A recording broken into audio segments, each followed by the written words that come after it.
नमस्कार दोस्तों, स्वागत है आपका हमारे इस चैनल धूप धुनुची आरती में।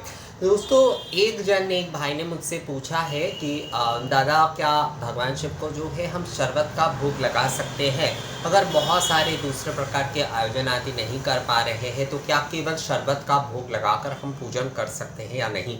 हाँ, बिल्कुल कर सकते हैं। शरबत का भोग जो है वो आप भगवान शिव को शिवरात्रि के दिन अवश्य लगा सकते हैं। और क्या क्या शरबत का भोग आप लगा सकते हैं?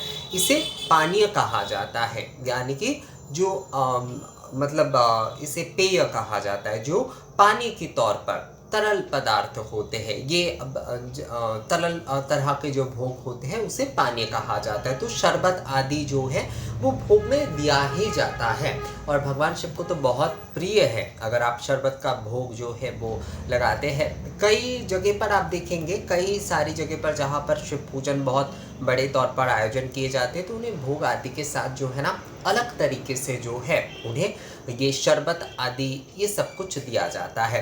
तो शरबत में आप जैसे कि बेल जो है, बेल के शरबत आप भगवान शिव को दे रहे हैं तो ये बहुत अच्छा है।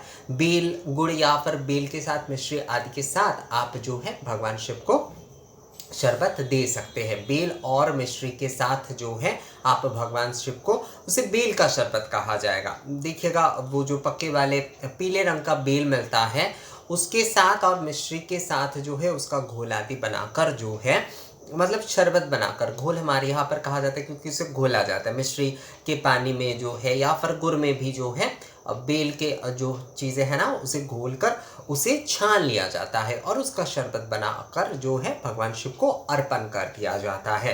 तो आप भी अगर चाहते हैं तो भगवान शिव को बेल के शरबत जो है वो आप अर्पण कर सकते हैं।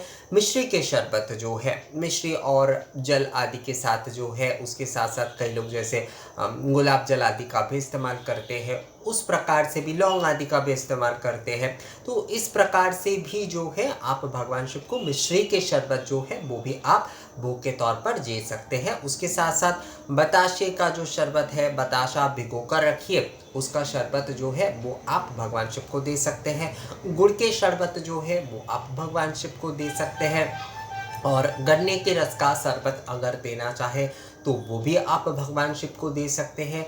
पंचामृत का शरबत, जो पंचामृत जैसे कि अभिषेक आदि किए जाते हैं तो पंचामृत का शरबत भी बनाए जाते हैं, तो पंचामृत का शरबत भी आप भगवान शिव को दे सकते हैं। यानी कि दही, दूध, उसके साथ साथ जो है घी, शहद और मिश्री आदि के साथ जो है शरबत बनाकर जो है आप भगवान शिव को पंचामृत का शरबत जो है वो आप दे सकते। केवल शहद से भी जो है, शहद और पानी से भी जो है, मतलब मधु और पानी से भी जो है शरबत बनाई जाती है, वो भी आप भगवान शिव को दे सकते हैं।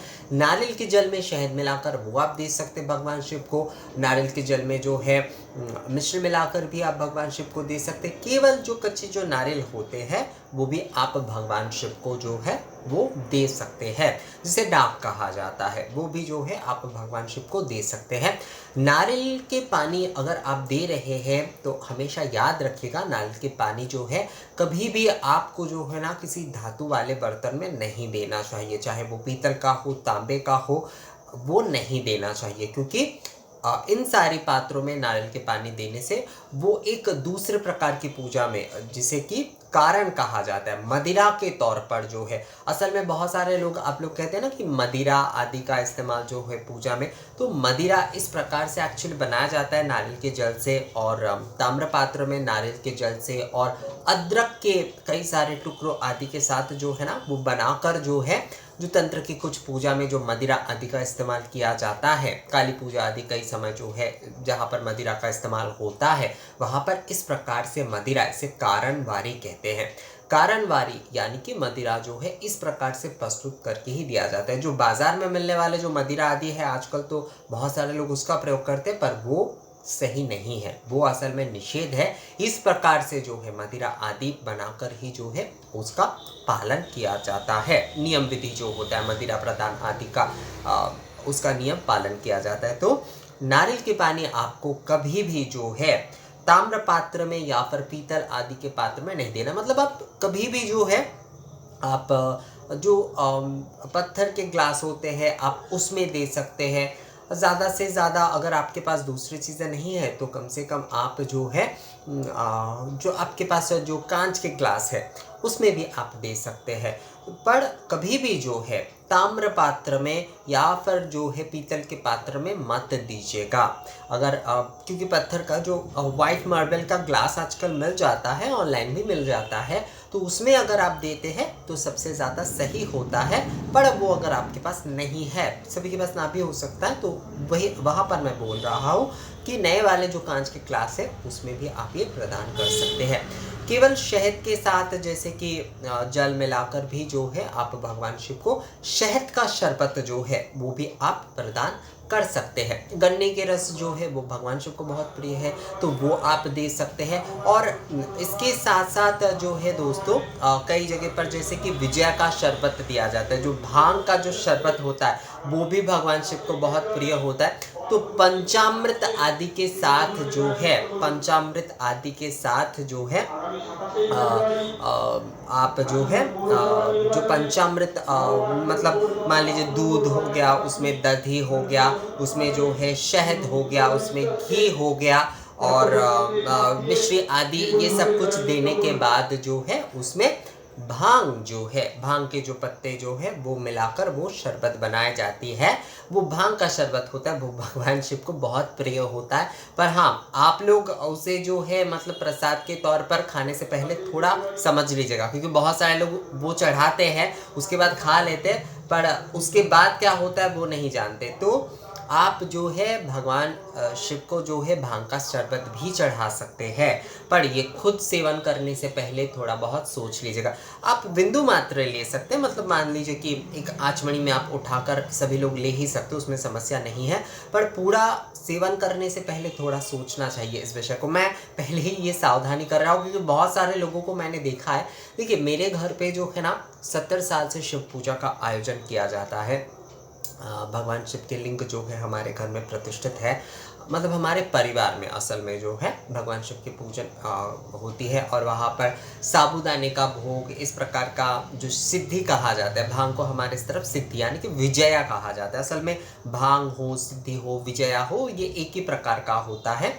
दुर्गा पूजा के दशमी के दिन भी इसका भोग जो है देवी को लगाया जाता है। तो यहाँ पर साबू और इस प्रकार की सिद्धि का भोग लगाया जाता है। तो बहुत सारे लोग ना समझकर पहले वो तो भोग मतलब शरबत इतना होता है पंचामृत में, वो सिद्धि में भांग आदि मिला होता है, तो बहुत सारे लोग उसे पी लेते हैं। पर पीने के बाद उसके जो एक विषय होता है, उसकी जो अलग अनुभूति, उसके अलग जो विषय होता है, उससे जो है ना कई लोग क्योंकि परिचित नहीं होते हैं तो काफ़ी मुश्किल में पड़ जाते हैं। तो इसलिए अगर आप भांग का शरबत प्रसाद के तौर पर खुद ग्रहण कर रहे हैं तो एक आचमनी ही लीजिएगा, कभी भी पूरा मत खाने जाइएगा, मतलब मत पीने जाइएगा। खाने की बात नहीं है, ये तो शरबत है, तो मत पीने जाइएगा। तो ये विषय जो है आपको थोड़ा ध्यान में रखना है दोस्तों। तो आप जो है भगवान शिव को बेल के शरबत आप चढ़ा सकते हैं, आप कच्चे वाले डाब जो है वो आप चढ़ा सकते हैं, मिश्री के शरबत जो है वो आप चढ़ा सकते हैं, आप जो है बताशे का जो शरबत है वो आप दे सकते हैं, गुड़ के शरबत है वो आप दे सकते हैं, मिश्री लौंग आदि के साथ जैसे शरबत जो है वो आप दे सकते हैं। आप जो है जो भांग का शरबत है वो भी आप दे सकते हैं। तो ये सभी चीज़ें जो है आप भगवान शिव को दे सकते हैं। महाशिवरात्रि के दिन जो है शरबत भोग या फिर पानीय भोग कहा जाता है, इसे पेय कहा जाता है।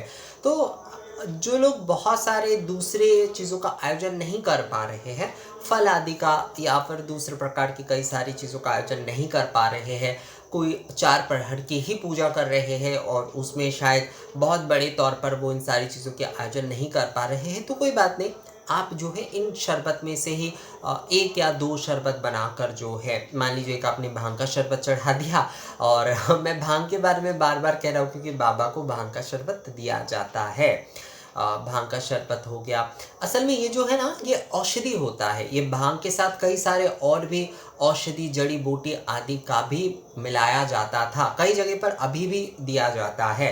पर हमारे जो है हम क्योंकि इस भांग में सीमित हो गए हैं, केवल भांग में हम सीमित हो चुके हैं अभी। पर पहले ये भांग का अर्थ जो है वो किसी नशे आदि से नहीं था, इसके साथ कई सारे जड़ी बूटी आदि, और इसके साथ मतलब भांग भी ज़रूरी की मात्रा में उसमें इस्तेमाल होता था और उसके साथ साथ कई सारे जड़ी बूटी आदि जो है वो इस्तेमाल होते थे। इसलिए जो है ये चढ़ाया इसलिए जाता था क्योंकि औषधि तौर पर अगर ये शरबत चढ़ाया जाता है और उसके बाद इसका सेवन किया जाता है तो सच में वो बहुत अच्छा होता है। तो आप जो है केवल शरबत का भोग या पर शरबत प्रदान करके भी इसे पानीय भोग बोल सकते हैं आप। तो भगवान शिव के आप पूजन आदि कर सकते हैं। आप 4 प्रहर में बहुत कुछ नहीं पा रहे तो 4 प्रहर में अलग अलग प्रकार के, मान लीजिए एक प्रहर में आपने बेल का शरबत दे दिया, दूसरे प्रहर में मिश्री का शरबत दे दिया, तीसरे प्रहर में आपने कच्चे डाब का शरबत दे दिया और उसके बाद जो है पंचामृत आदि का आपने शरबत दे दिया। तो इस प्रकार से भी 4 प्रहर में आप अगर भोग आदि का बहुत बड़े आयोजन नहीं कर पा रहे हैं तो वहाँ पर इस प्रकार से पानीय भोग देकर भी आप कर सकते हैं दोस्तों, उसमें कोई समस्या नहीं है। आपकी पूजा जो है वो संपूर्ण होगा। असल में बहुत सारे लोगों को ये लगता है कि भोग में केवल मात्र कुछ खाने की चीज़ें ही देना होगा, ऐसा ज़रूरी नहीं है।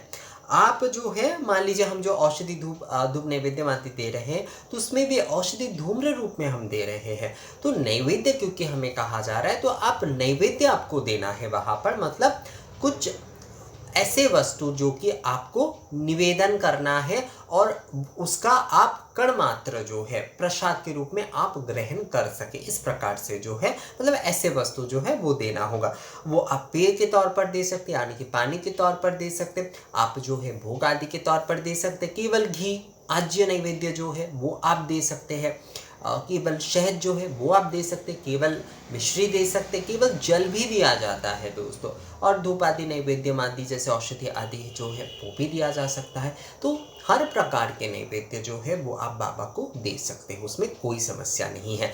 केवल शरबत से अगर भोग आदि देना चाहते हैं तो बिल्कुल दे सकते हो, उसमें किसी भी प्रकार की कोई निषेध नहीं है और कोई गलत कुछ नहीं होता है। सबसे पहले अपने मन में जो है ना ये जो सारे आपके विषय आते हैं उन्हें निकाल दीजिए और भक्ति भावना के साथ बाबा के प्रति जो है ना संपूर्ण निष्ठा रखते हुए आप उनकी पूजन करिए।